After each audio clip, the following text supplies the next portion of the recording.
Welcome दोस्तों हमारे YouTube channel ज्ञान विद्या पर। आज की क्लास में हम देखेंगे कि ये सवाल जो है बहुत ही महत्वपूर्ण सवाल है और ये परीक्षा में बहुत ही बार पूछा जाने वाला क्वेश्चन है। तो चलिए बिना देरी किए हुए हम आपको समझाने का प्रयास करते हैं।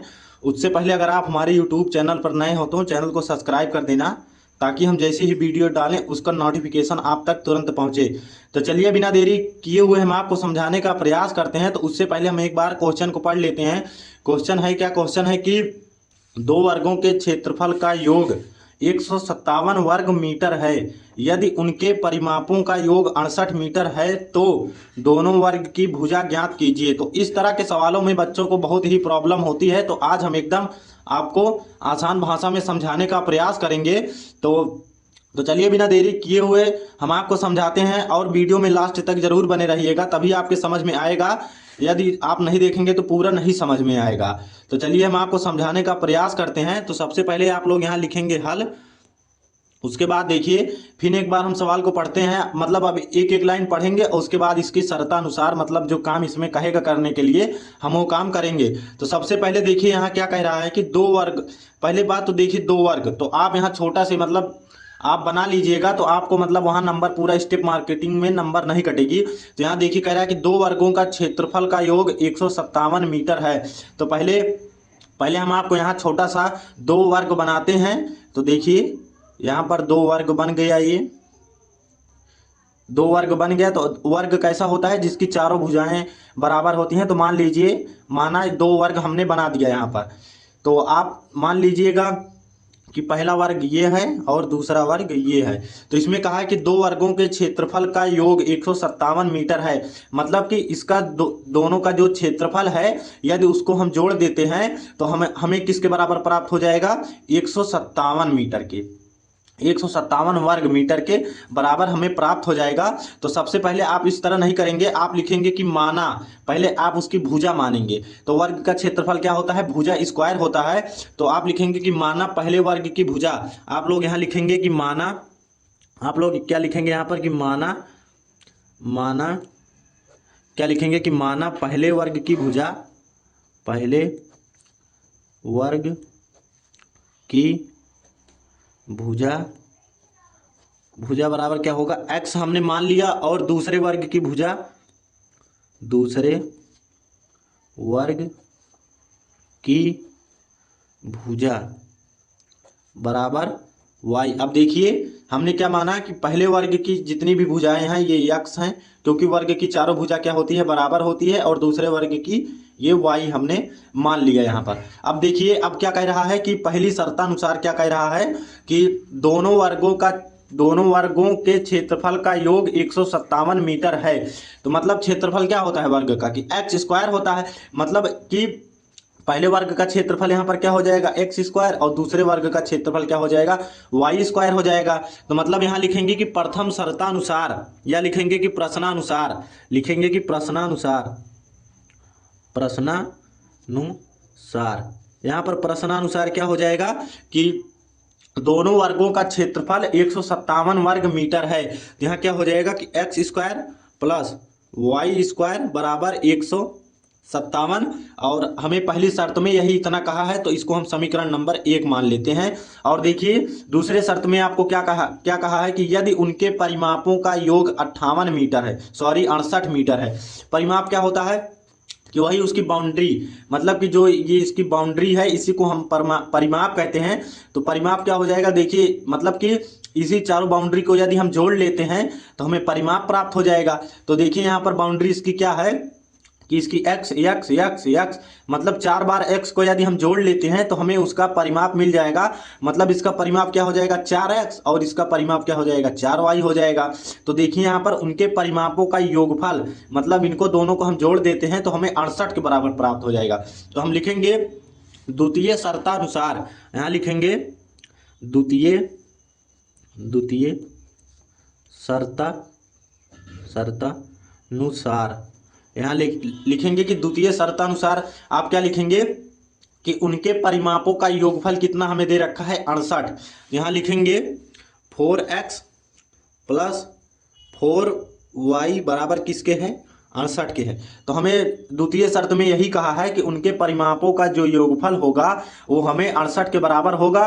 तो हम एकदम आपको स्टेप बाय स्टेप और आपको एकदम आसान भाषा में समझाने का प्रयास हम कर रहे हैं ताकि आपके समझ में आ जाए और आप इस प्रकार का दूसरा वीडियो ना देखना पड़े और आप एक ही बार में समझ जाएंगे और इसी प्रकार का आप चाहे जितना सवाल आए चाहे जो आए आप एकदम उसे लगा लेंगे। तो यहाँ देखिए, अब इसमें देखिए दोनों में 4 कॉमन हमें दिख रहा है, तो यहाँ हम 4 कॉमन ले लेंगे।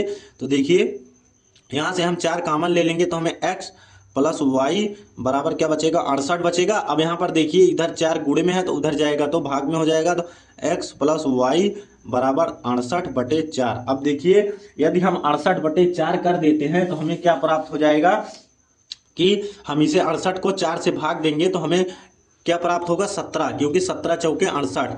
यहाँ क्या प्राप्त होगा, 17, 17 चौके क्या होता है 68, मतलब x प्लस वाई बराबर 17। आप इसे समीकरण 2 मान लोगे।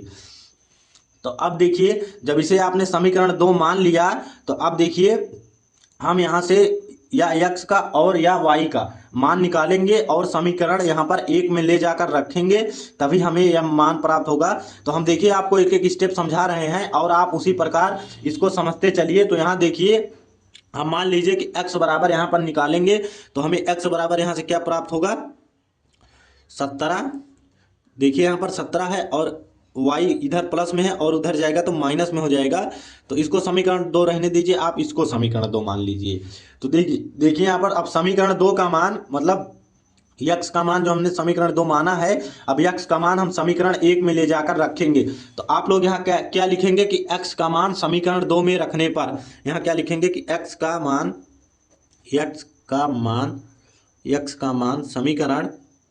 समीकरण 1 में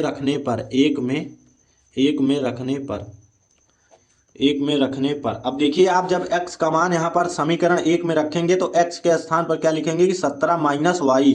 अब यहाँ लिखेंगे कि 17 माइनस वाई का होल स्क्वायर, चूंकि होल स्क्वायर है प्लस वाई स्क्वायर है बराबर 157 के बराबर है। अब देखिए यहाँ पर a माइनस बी का होल स्क्वायर लगा देंगे तो a माइनस बी का होल स्क्वायर क्या होता है, a square plus B square minus 2ab होता है यहाँ पर।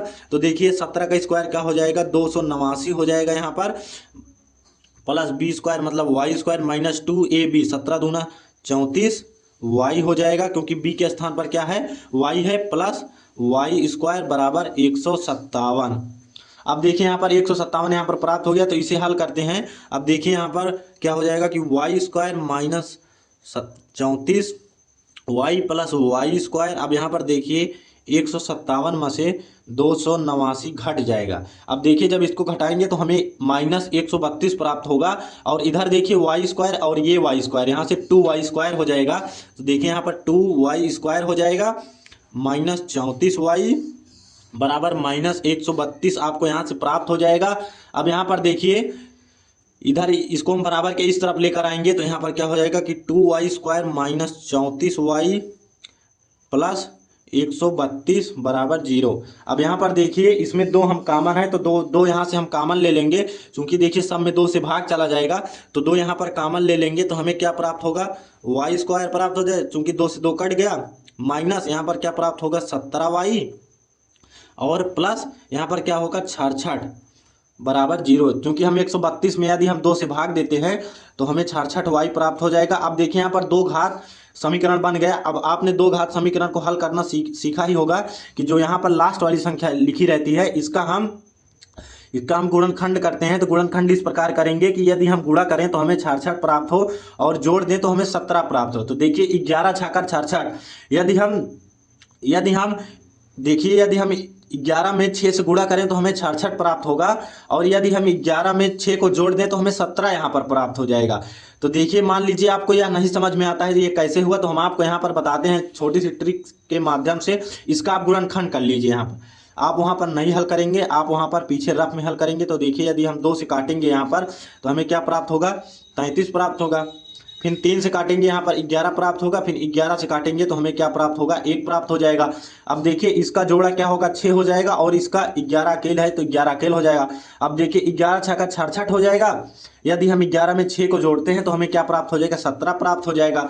तो आप देखिए यहाँ पर क्या हो जाएगा कि वाई स्क्वायर माइनस, अब यहाँ पर देखिए क्या होगा, ये अब 17y नहीं लिखेंगे, 17y के स्थान पर क्या लिखेंगे हम कि 16 प्लस वाई, सॉरी यहाँ पर क्या है 11 प्लस 6 लिखेंगे। तो यहाँ पर क्या हो जाएगा 11 प्लस 6 माइनस वाई प्लस 66 बराबर 0। अब यहाँ पर आप लोग देखिए इधर से माइनस का गुणा होगा और इधर से y का गुणा होगा, तो यहाँ हो जाएगा 11 और सब में आप यहाँ पर बराबर का चिन्ह लगाते चलिएगा, नहीं तो स्टेप मार्किंग में आपका वहाँ नंबर कट सकता है। तो आप यहाँ बराबर का चिन्ह सब में लगाते चलेंगे। तो देखिए यहाँ पर क्या हो जाएगा, इधर से माइनस का गुणा और उधर से y, तो माइनस 11y और ये प्लस और ये माइनस, माइनस 6y प्लस 66 बराबर 0। अब यहाँ पर देखिए क्या हो जाएगा, इसमें देखिए y कॉमन है तो यहाँ से हम y कॉमन लेंगे, यहाँ पर y बचा, माइनस 11 बचा, यहाँ पर क्या कॉमन लेंगे हम, माइनस